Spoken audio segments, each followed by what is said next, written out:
a remarkable statement by President Trump on a social media post saying that the US has carried out a large-scale strike against Venezuela and its leader, President Nicolás Maduro, who has been, along with his wife, captured and flown out of the country. This operation was done in conjunction with US law enforcement. Details to follow. An incredible development in this, and one that seems to have not have been expected by Venezuelan authorities. We still don't know where President Maduro and his wife will be now. All we know from President Trump's statement is that they were captured and flown out of the country. We have not heard anything from Venezuela about that. But let's look now at who is the Venezuelan President Nicolás Maduro. A former bus driver and union leader, Nicolás Maduro has led Venezuela since 2013, following the death of his mentor, Hugo Chavez. In 2024, he was declared president for a third term in an election widely denounced as rigged.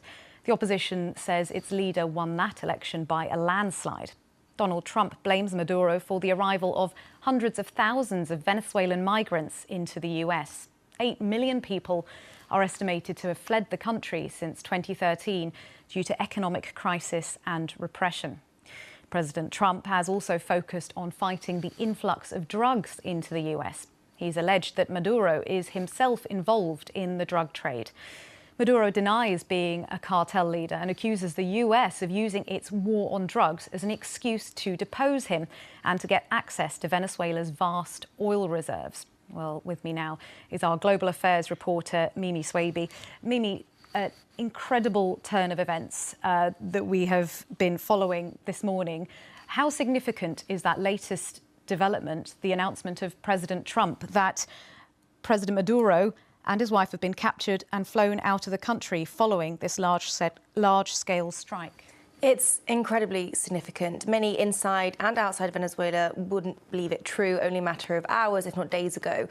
The idea that there would be land strikes was something that has been warned for a long time now. However, it was thought by many that it was more of psychological warfare than it would actually happen. We've seen more than 35 strikes on alleged vessels carrying drugs from both Venezuela and on the other side of the continent in the Pacific Ocean, killing more than 110 people. But to actually go into the country itself, do land strikes there, and now allegedly capture Mr. Maduro and his wife and remove him from Venezuela is an unprecedented move. It's kind of been Mr. Maduro's tactic to hunker down and really repel any psychological warfare, which has been increasingly aggressive in the past few months since we saw that first strike on a boat in the South Caribbean Sea on the 2nd of September. For him to be removed, we don't know where, how, or any details yet, is and will come as a huge shock to many Venezuelans. People I've been speaking to in the country said that they heard multiple explosions or huge fires. Remember, Caracas is a valley, so that sound would have echoed around the city, being incredibly frightening. And that kind of onslaught of noise came for about 90 minutes and then an eerie silence. So this news will really have unnerved people even further. I mean, we heard there was a state of emergency in place. Mr. Maduro's government, his alleged illegitimate government, has declared a state of commotion. So no one can leave their house to try and understand what's happened anymore. Many people probably won't want to leave their house, but it really does show the level of uncertainty now. Is he in the country? Is he outside the country? Where is he going to, if this post on Truth Social can be believed? So it will come at a time where many Venezuelans will be panicking and largely in shock.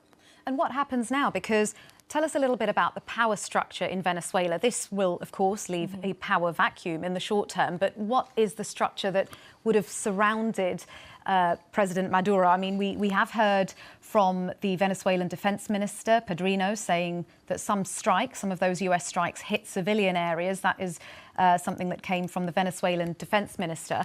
So what is the kind of the political structure that would have surrounded President Maduro? President Maduro has a very small and loyal circle, immediate circle around him. You've got the defense minister, the foreign minister, individuals that are incredibly loyal and have kind of echoed the sentiment of violation towards Venezuela's sovereignty and seen any move by the US as an act of aggression and really repelled it. The military are President Maduro's greatest asset, and they have largely protected and ensured his kind of cementation in power for many years now. President Trump has alleged that Mr. Maduro heads something called the Cartel de los Soles, and that has been thought to be by many a cartel which has really got roots in the military, both former and present military officials. Now, Soles, meaning sun, is a symbol which military officials wear to show their rank. So those suns, the more suns, the larger the sun, the higher the rank. That is something that has been kind of said by the US and used as an excuse to push for more action against Mr. Maduro himself and his circle more largely. Now, this is something that the Venezuelan government has denounced, saying it doesn't even exist. And we've heard that from other countries as well. The kind of exact form, if it's true, exactly what the US says, or if it exists at all, is something that is up to debate. The truth perhaps somewhere in the middle. However, Mr. Maduro's circle is incredibly loyal, but he does heavily rely, like I said, on that military protection. And many will think that unless the military turns against him, that there will be no regime change. Now, he may have left a vacuum in place here, but we don't know if other officials have been wounded, if they are still in Venezuela. Many details are still yet to be discovered. Thank you, Mimi Swaby, there with some more on that huge breaking news that's come through in the past few minutes, that the US President Donald Trump has said that the US has captured the Venezuelan president, Nicolas Maduro. It says the United States of America has successfully carried out a large-scale strike against Venezuela and its leader, President Nicolas Maduro, who has been, along with his wife, captured and flown out of the country. This operation was done in conjunction with US law enforcement. That breaking news that's just come through in the past few minutes. Let's speak to our BBC producer in Caracas, Vanessa Silva. Vanessa, how much has this breaking news filtered through to people on the ground there? Well, for us, it's all rumors. It's a lot of messages around WhatsApp this moment, but we have not official confirmation of anything of that. Just a few minutes ago, the Minister of Defense, Vladimir Padrino, just made a statement, call it as a criminal aggression by the United States. And he mentioned that among the targets was Fuerte Tiuna, the main military compound here in Caracas. And there were also other objectives in at least other 3 states of the country. They say that they struck civilian residential areas within missiles and rockets. But for now, we have not seen reports of civilians casualties or something like that. I live quite near the military air base here in Caracas. I just wake up almost at 2 a.m. in the morning with a huge bang. Everything was vibrating. My heart was pumping. I was shaking. I just jumped to the window, and I was able to see something in flames in the middle of the runway of this military air base. But it was, Caracas is a valley, so the noise was huge, was impressive for us. And after that, everyone started to call, to share messages, to share videos from different spots of the country. I was able to listen other explosions, not so near at the first one. And also I was able to listen airplanes or helicopters, I'm not sure. It was more like an airplanes flying over the city. And Vanessa, just going back to the news of the capture of President Maduro and his wife that has been announced by President Trump, just tell us a little bit more about the presidential home. You touched on it there. Where did President Maduro live, and how accessible would he have been? Because I suppose the question is, would this capture of him have relied on support from within his own government? Well, where the presidential houses is in the center of the city is called Miraflores, but normally people have said that he never lives there, that he normally used to live in Fuerte Tiuna. But it's something that we don't really know where he lives or where he have been living all these times since the United States started this aggression or this situation with Venezuela. We don't know if they are moving around or where they are staying. And of course, any president has extremely high security around them. But I imagine in President Maduro's case, it was even more so. Yes, but even after the fierce incidents with the boats in the Caribbean, Nicolas Maduro was able. He was on the streets with not with announced concentrations, but he suddenly appears in activities that they call for, and you can see I was able to go to one of them, and I could easily walk very near to the stage where he was speaking. At that moment, it was very easy to be there, to walk around. And that day wasn't too many people around. And also the other days, he appears on demonstrations nearby Miraflores Palace. And he spent also during Christmas Day going to visit some slums and dancing with the people in the streets. So until the last weeks, all for them was quite normal in a way. And Vanessa, how do you feel average Venezuelans are likely to react to the capture of President Maduro? Well, this is all new for the Venezuelan people. We have never faced something similar. We only face like inner demonstrations and political confrontations and in the streets. But this will be a Saturday very quiet and lonely in the streets of Caracas, I guess. I mean, I guess not everybody is going to work, but they publish a statement and they are calling to the people to go to the street, the supporters. They are activated a plan. And so we will see when the days start to move around. Yeah, because I suppose the interesting sort of dichotomy is that many Venezuelans were opposed to President Maduro as their leader and would have wanted to see him deposed, but then perhaps not all of those would have wanted to see that through this kind of US military intervention. Well, there is also a law here that condemns with 30 years of prison anyone that supports or calls or finance any kind of military aggression from the United States. So I guess that even if there are supporters from what is going to happen or happening, it's not clear that people will be free and able to go. But the reactions are still very unforeseen. I mean, we don't know how it's going to be the day. There are also a lot of people, old people that live here in the country because we have had a huge migration. So these people will remain in their houses for sure. I mean, it will be a completely different Saturday that we have had in our lives.